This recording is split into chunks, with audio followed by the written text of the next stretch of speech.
Hey, confident eaters. This episode is a bit different and it comes from my free 5-day mindful eating challenge that I just taught live. Listen to episode 35A through E for a super fun way to help you stop binge eating. You can join my free Facebook support group in the show notes and be sure you're on my email list to get notified about any other upcoming free trainings. Hello, hello. We are doing our day 5 of the challenge. Our last and final day is today. Today, we are talking about overcoming obstacles. So, if you have been running into any obstacles on your journey, then this is what we are going to overcome and tackle today. We're going to be going over so much good stuff, but before we start, we are going to be announcing the winner of our free private coaching session with me in the Facebook group on Monday, which means you still have a few more days to participate, get caught up. As a reminder, anytime you post in the Facebook group, you get more entries into this giveaway for this coaching session with me.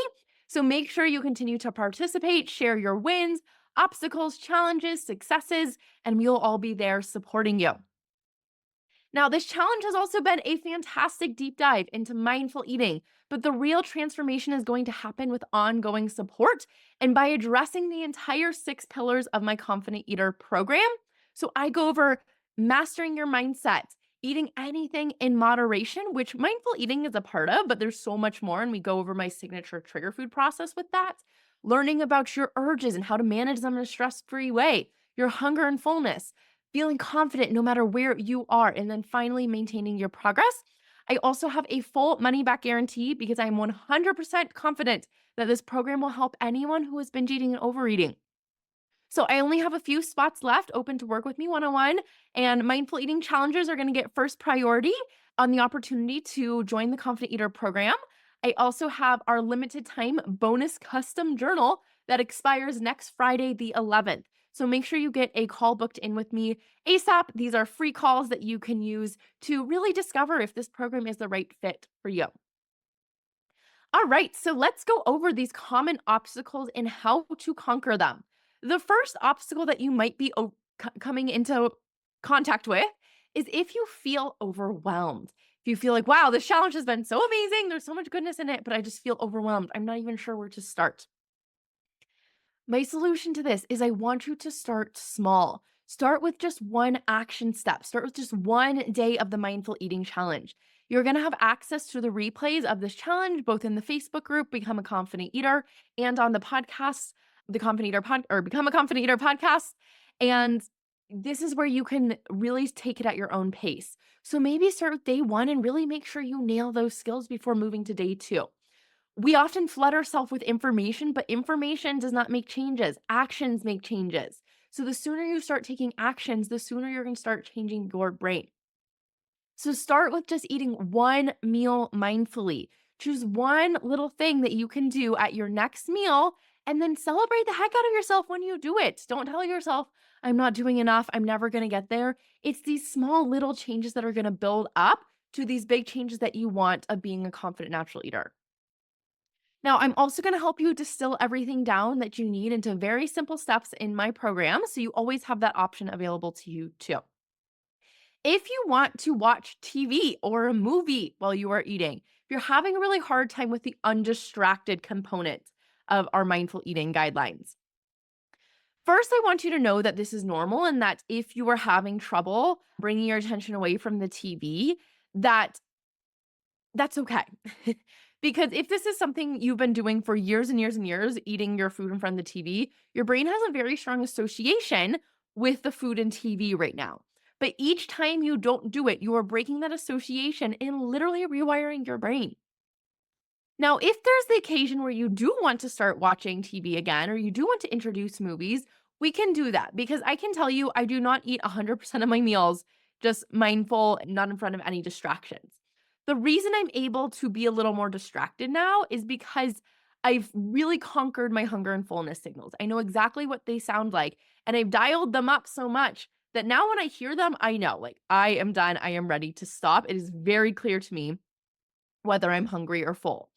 So if you are getting to that point and you feel like, okay, I'm getting my hunger and fullness signals back, I'm feeling more in control around this food, and then it's Friday night, you want to watch a movie with your partner, here's what you're going to do. I want you to first by starting to plate the food with the amount that you're okay finishing.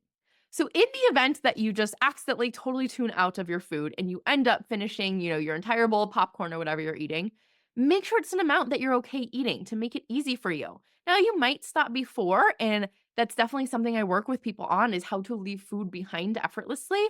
But if you end up finishing it all, at least you won't be disappointed because you know you kind of planned ahead to have all that food. Then I also want you to practice shifting your attention back and forth between the food and the TV. So, what we can do is if you're watching the TV, the movie, you'll be focusing on that. And then the second you start to put something in your mouth, I want you to really focus in on that food. Zone into your senses around what does this food taste like? Where is my body at? Am I approaching fullness? Do I still like this food? Is it still enjoyable? Is it losing its flavor a bit more and I'm starting to not want it so much?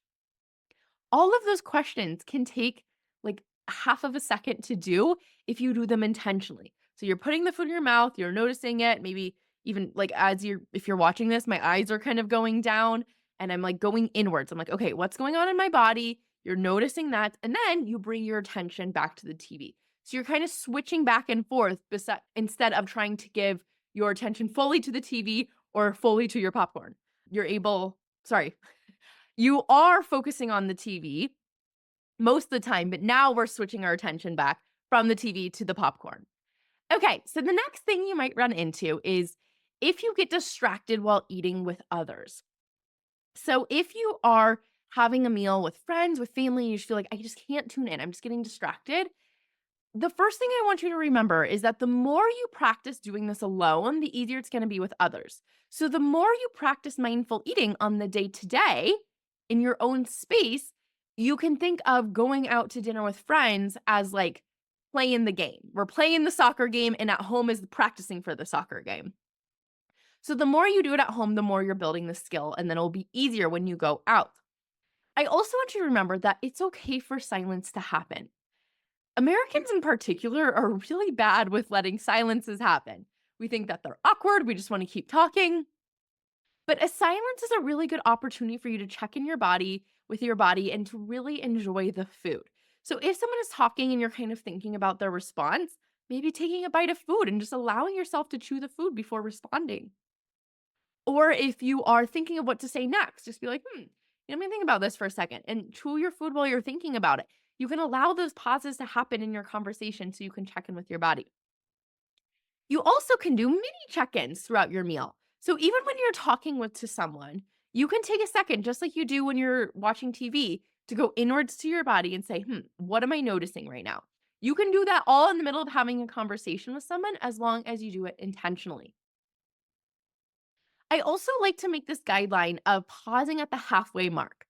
Not because you can't eat more than half, especially if you're at a restaurant. I know a lot of people go by this rule of like, okay, I have to have only half. But it does just give you a nice visual cue of like, once I get to this halfway point, I'm going to check in with my body and I'm going to notice where I'm at. And then from there, I'm going to make a decision. Do I feel like I need just one more bite and I'll feel satisfied? Or do I feel like I'm going to need the whole rest of the thing because I'm still really hungry?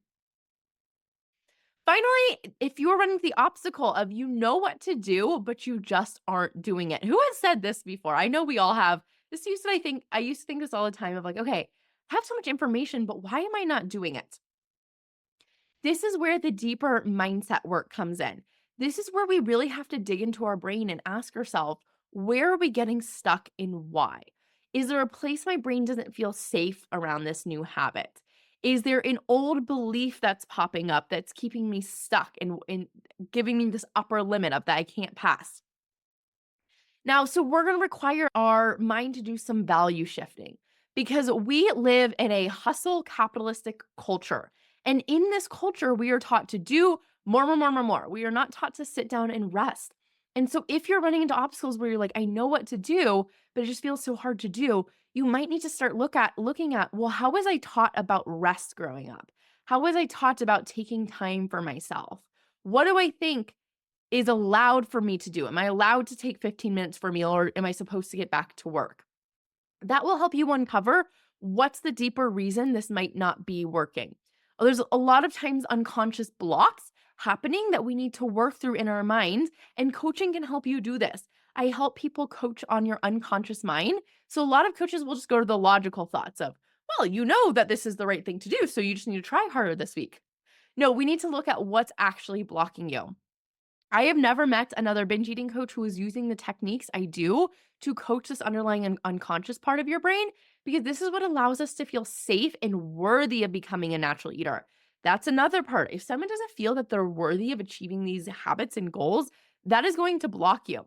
And I used to think, well, yeah, I feel worthy of this, but I realized deep down, I actually was struggling with a lot of worthiness and insecurity that kept me from wanting to treat myself well. I was using binge eating as a way to self sabotage and prove my belief right that I'm not worthy of love, that I'm not worthy of the dream life I want. And so when I had these beliefs, I would binge and that would keep me stuck where I felt safe. But once I realized and did the work to become worthy of these eating habits and worthy of love, no matter where I was in my body or with my eating habits, that's when I actually was able to let go of the binge eating because I stopped wanting to unconsciously self sabotage myself. Okay, so you have made such good progress this week. Now, you want to take what you've learned and make it last. So, what I want you to do is for your action step today is to identify one obstacle you're running into and create a plan for it. Decide if this happens, then what? If I am struggling with sitting in front of the TV, then I'm going to do this. Then I'm going to think this. Then I'm going to shift this belief. Resourcefulness is such a necessary skill to any change. And so I want you to see what you can come up with for yourself. But of course, if you need extra help in this, drop in the comments in the Facebook group or come into our Facebook group if you're listening to this back on replay and put what you need support on because I'm more than happy to help you identify these obstacles. And as a reminder, if you want to make this process super easy, you're going to get this fully customized step by step plan to stop binge eating plus a personalized journal bonus. And so you're finally going to have this permanent solution, no more band aids, and you're going to get support for your unique challenges and history with food. So book that free consultation call with me. I would love to chat with you. On these consultation calls, we just get to know you, your goals. They are super fun. And so many people leave with changes, even if you decide that the program isn't quite right for you. I would love to talk to you this week. Hope to keep in touch and see you soon.